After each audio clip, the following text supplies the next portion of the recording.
Good afternoon, ladies and gentlemen. You are welcome to Translation and Interpretation. I'm True David, translator interpreter from Sales Professional Department. Our lesson concerns about the legal translation. Before diving into those translation of legal terms from English into French and vice versa, let's have a brief history about the constitutional evolvement of British legal system and that of French, so that we can understand why those legal translations are not so simple as we think. You have to know very well the different legal systems so that you can be able to translate them efficiently. In 1215, in England, in United Kingdom, the Magna Carta was adopted by the King John after a battle conflict between the king and the barons. So he was defeated from that conflict. He finally accepted the agreement proposed by the barons and the parliament that related to the individual freedom and also the management of fiscal system, feudal, and the justice. And then the parliament from then on became the source of authority, rules, and principles, and they limit the power and attributes of the king. That was the first step to move from absolute monarchy into constitutional monarchy. In the aftermath, before that Magna Carta was adopted, the king was abusing the exercise of the power.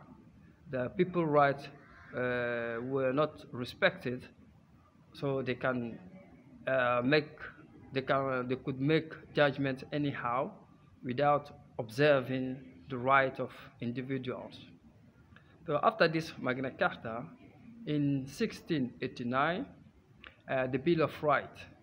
The Bill of Rights also came into picture, introduced by the Parliament in order to make the Protestant prince to be a king for the first time, and also guarantee the parliamentarian system of government or the system of governance in the United Kingdom.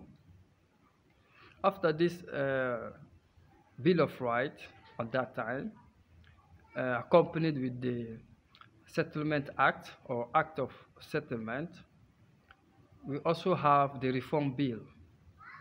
The Reform Bill happened in 1832 up to 1911 and 1948. This bill consists of what? This bill consists of allowing the middle class to vote. Before, they were not having that access to the right of vote. Now, with this introduction of the Reform Bill, they are entitled to vote. And also a major change happened to the British electoral system. So, upon all these reforms, changes, amendments, it's not written in the single document. That's why it's based on common law. It's purely oral. So now, as compared with French legal system, for the first time in France, after the revolution in 1804, Napoleon introduced the code law, like codified written of rules and principles in order to maintain peace, law, and order in a country. Napoleon came with these principles and rules related to the Declaration of Human Rights, to the freedom of a person, to the property right, the trade right, the inviolability of the private property, and also the freedom of religion. So he separated the religious order from the state. From that codified law's introduction, he separated the management of the state affairs from the religious order. So the religious order has no more power over the management of the state affairs, including the right of defense. When you are accused of something, you have the right to explain, you have the right to be defended, to be listened to.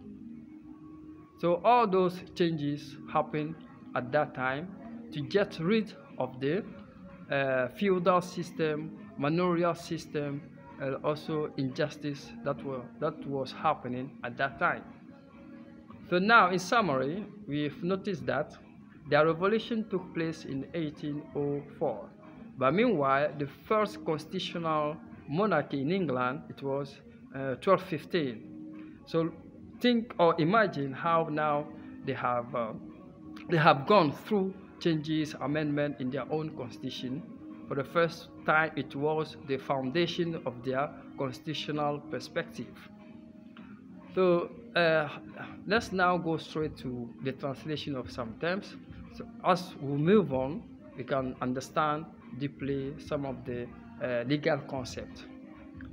Donc, mesdames et messieurs, vous êtes les bienvenus au programme de traduction et d'interprétation. Je suis Touré David, traducteur-interprète du département professionnel de CEPS.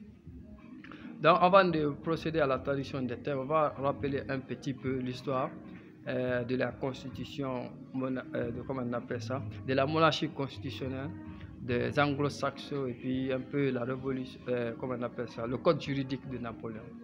Donc en Angleterre, c'était arrivé pour la première fois, c'était en 1215, lorsqu'ils ont introduit la grande charte qu'on appelle Magna Carta. C'était des chartes qui étaient liées aux libertés individuelles et aussi d'être au courant de toutes les accusations qui étaient portées contre une personne. Et aussi, ils ont essayé de résoudre les questions de féodalité et aussi du système fiscal et l'exercice du pouvoir qui était abusé par le roi a été ensuite limité par le Parlement. C'est à la suite des conflits entre les barons et le roi que le Parlement a pris la décision de procéder à toutes ces réformes, à l'introduction de cette grande charte de lois et de principes. Donc après ça, cette grande charte maintenant a permis au Parlement d'être une source d'autorité pour élaborer les lois et limiter les attributs du roi. Après, il y a Bill of Rights, la déclaration des droits qui était arrivée en 1689, et aussi l'Act of Settlement, c'est-à-dire l'acte d'établissement, donc qui était en 1701, si je n'ai pas oublié. Donc tous ces actes-là étaient liés à quoi? Non seulement à l'accession du prince protestant au pouvoir, et aussi pour garantir le fonctionnement du système parlementaire anglo-saxon. Tu vois, d'où pour essayer de garantir, pour essayer de renforcer, tu vois, dans la principale source d'élaboration de lois au sein du monde anglo-saxon par le Parlement concernant la gouvernance. Maintenant, la dernière réforme majeure, c'était Reform Bill, c'est-à-dire le projet de réforme de loi, donc qui était lié au changement du système électoral et aussi donner l'accession aux hommes de la classe moyenne de voter. Donc c'est ce qui fut arrivé de 1832 à 1911-1948. Donc en grosso modo, c'était une loi qui n'était pas écrite, hein, qui était orale, qui était interprétée aussi par des autorités judiciaires ou bien par des autorités législatives du moins. Donc après ça, nous savons que ça a été une loi qui n'était pas écrite. Mais tandis que le système juridique français a été codifié pour la première fois en 1804 par Napoléon, le code juridique de Napoléon. Donc c'est des codes qui étaient liés à la Déclaration des droits de l'homme,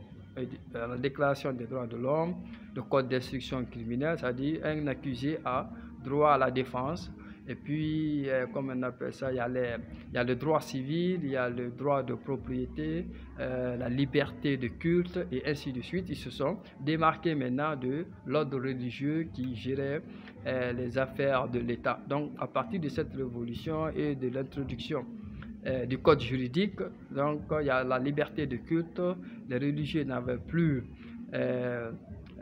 cette influence-là de gérer l'État ou bien de se substituer à l'État. Donc cette sécularisation fut faite, donc ce qui a mis maintenant une grande différence entre l'État qui était indépendant et puis l'ordre religieux qui venait en deuxième ou en troisième catégorie par rapport à la gestion des hommes ou bien du groupe qui adhèrent à leur doctrine religieuse. Donc, comme cela fut fait par Napoléon, donc en un mot, remarquons que la révolution, c'est-à-dire le code juridique, c'était en 1804 qui a commencé les premières réformes en matière de liberté, de droit, et qu'on a aboli tout le système féodal, et puis comment on appelle ça, la noblesse, et puis la division sociale de la société. Donc on a mis main à tout cela. Et en United Kingdom, au Royaume-Uni, ça c'était arrivé en 1215. Donc avec le temps, vous voyez entre les deux systèmes comment leur constitution a évolué pendant ces années jusque maintenant, en subissant des modifications, des changements ou bien quelques rajouts par rapport à des cas qui n'étaient pas prévus par la loi.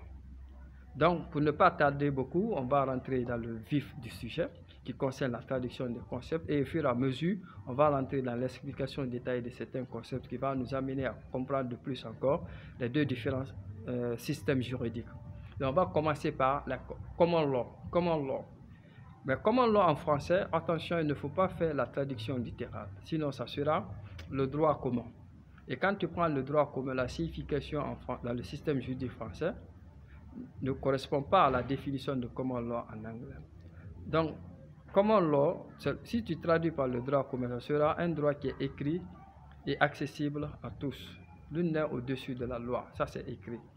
Maintenant, tandis que common law, en anglais, c'est des pratiques coutumières et l'ensemble des décisions rendues par les juges des tribunaux. Ce n'est pas écrit, il n'y a pas un corps législatif qui essaie d'élaborer des principes, des lois, tu vois, non, pour essayer de régir certains comportements ou bien de mettre une sanction sur telle ou telle autre violation. Donc il n'y a pas ça dans le common law. Donc toute décision est prise par les jurys des tribunaux. Donc c'est ce qui devient une loi de façon orale. Et aussi, il y a ce qu'on appelle la precedent law, c'est-à-dire la décision du passé peut être appliquée à tout acte ou à toute affaire qui est liée aux affaires de la décision du passé. Donc, la décision passée peut influencer alors les décisions futures si les cas sont similaires. Tu vois, non? La loi du précédent. Donc, c'est ce qui représente d'une part la doctrine des prises de décision de ces tribunaux. Donc, quand tu compares ça au droit commun, tu vas passer à côté. Tu vois? Et puis, attention pour ne pas dire que c'est des pratiques coutumières. Parce que quand tu dis pratiques coutumières dans nos pays, on n'a pas de tribunaux au niveau de nos coutumes. On n'a pas de juges là-bas. Maintenant, eux, ils ont des juges. C'est ce qui fait que c'est un peu difficile de traduire en ces termes-là, parce que ça ne reflète pas réellement la réalité. Donc, selon les traducteurs juristes spécialisés en droit, ils disent de préférence de maintenir le mot original et puis l'employer par l'article là, c'est-à-dire un nom féminin. Donc on dit la common law. Mais s'il s'agit à l'oral ou bien à l'écrit, on doit maintenant l'expliquer un peu, l'étoffer pour faire comprendre l'audience cible. Donc c'est comme ça, common law est traduite. Et attention, common law a été introduit au temps du Moyen-Âge. Donc, common law, en fait, c'était un ordre qui était venu du roi pour essayer de voir ses représentants, pour essayer de déployer ses représentants, ses conseillers au niveau de tous les tribunaux locaux. Parce que ces tribunaux se référaient à l'ancien système féodal ou bien à l'ancien système romain propre à eux. Donc, puisque le roi voulait avoir une même mise ou bien un contrôle sur tous ces tribunaux, il a envoyé ses propres juges, ses propres conseillers aller siéger au niveau de ces tribunaux et puis de faire le compte rendu afin de savoir quelle sera sa dernière décision pour essayer d'améliorer les décisions de justice. Et c'est comme ça que common law a été mise en place après plus de 100 ans, tu vois, pour essayer de prendre des décisions à partir des bonnes décisions, à partir des meilleures décisions des tribunaux locaux. Donc, au fur et à mesure, ils évoluent, c'est comme ça. Ils ont eu leur propre institution juridique et leur propre méthode de délibérer, méthode de faire recours à certains remèdes quand il y a un litige entre un défendeur et un plaignant. Donc c'est comme ça, ça a évolué avec le temps pour prendre maintenant le nom de common law. Donc common, c'est-à-dire que ceux qui étaient répartis dans les différents tribunaux dans le pays, et puis ils ont pris les décisions maintenant qui seront propres à toute la nation. Donc c'est comme ça, c'est venu common law. Maintenant, le deuxième mot, l'équité. Maintenant, il faut faire très attention au sens de l'équité. Maintenant, au sens large, tu vois, bon, vous allez dire l'équité. Equity, ça veut dire l'équité, la justesse, l'impartialité. Donc, ça, c'est synonyme là. Vous voyez, c'est pas grave, on peut l'accepter dans certains contextes. Mais quand vous observez bien la mise, pour la première fois, Equity Court, c'est-à-dire la Cour d'équité, a pris naissance, vous allez voir que la manière dont il fonctionne, ça va au-delà des sens que nous venons de donner. Par exemple, Equity Court, la Cour d'équité, la Cour d'équité, c'est une institution juridique qui est indépendante de common law, qui a ses propres lois, ses propres principes, qui peut émettre des jugements, faire des décisions, afin de statuer sur un cas. Et par la suite, ils ont pris le dessus sur les cours de common law, c'est-à-dire en cas de conflit de compétences, selon la recommandation du roi et qui était devenu constitutionnel ou légal, que c'est la cour d'équité ou la cour d'équité qui doit prendre le dessus, c'est-à-dire qu'on doit faire prévaloir. Donc cette cour-là a pris naissance au niveau des pétitions déposées auprès du roi, compte tenu de leur insatisfaction des décisions rendues par common law. Donc c'est à la limite des common law, compte tenu de leur faiblesse pour juger certains cas, que le roi a ordonné son chancelier de juger cette affaire selon la justesse, selon l'impartialité, à la satisfaction des différents parties. Donc il a ordonné son chancelier de mettre en place une cour de la chancellerie afin de remédier aux problèmes de ses citoyens. Donc c'est comme ça que le Court of Chancery est venu, or Equity Court c'est venu, parce que la common law avait des carences, avait des difficultés. Par exemple, eux, ils se basent, si vous avez un contrat de bail, common law se base souvent sur les clauses du contrat pour juger. Mais alors que Equity Court peut ne pas se baser forcément sur les clauses du contrat pour juger. Par exemple, un contrat de bail entre un intellectuel et un analphabète. Donc, l'intellectuel peut prendre l'avantage sur l'illettrisme de l'analphabète pour essayer de gagner le procès. Mais tandis que quand vous allez à common law va dire, ok, selon le contrat, tu as raison. Mais quand vous partez au niveau de l'Equity Court va dire, non, vous vous êtes servi de votre intellectualisme pour exploiter le monsieur ou bien pour qu'on vous donne raison. Mais cela ne va pas se passer comme ça. On va procéder à un remède plus satisfaisant entre les deux parties. Donc, ils vont voir que dans la rédaction du contrat, les clauses qui ont été acceptées ont été faites indépendamment de l'avis de l'une des parties. Donc, Equity va procéder à toutes ces analyses et examens pour qu'il fasse une décision qui est propre à chaque partie. C'est pour cela, dans leur maxime, ils disent He who comes to equity must come with clean hands. Donc, quiconque veut aller à la cour d'équité doit aller avec ses mains propres.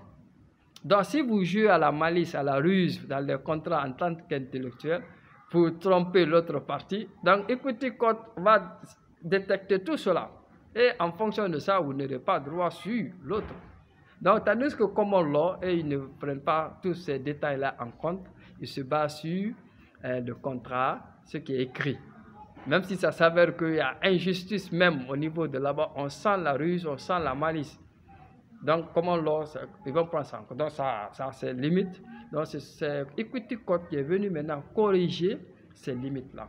Maintenant, au niveau du mariage, bon, Common Law n'a pas un acte officiel écrit qui prouve ou qui atteste l'union entre deux personnes, un mâle et une femelle. Donc, une femme et un homme.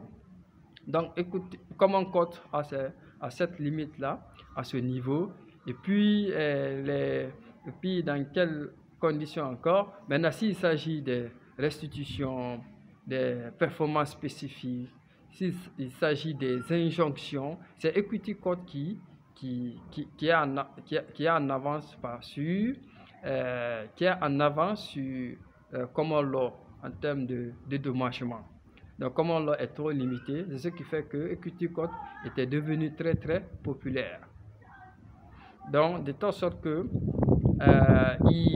dans leurs maximes, attention, ils ont aussi des maximes qui leur permettent d'être bien guidés, parce que c'est des maximes, c'est des leçons qui nous permettent de se maintenir sur un chemin plus droit, sur un chemin plus équitable, qui nous permettent de bien raisonner selon la morale, selon l'éthique. Donc, ils ont des maximes aussi qu'ils respectent beaucoup dans leur loi.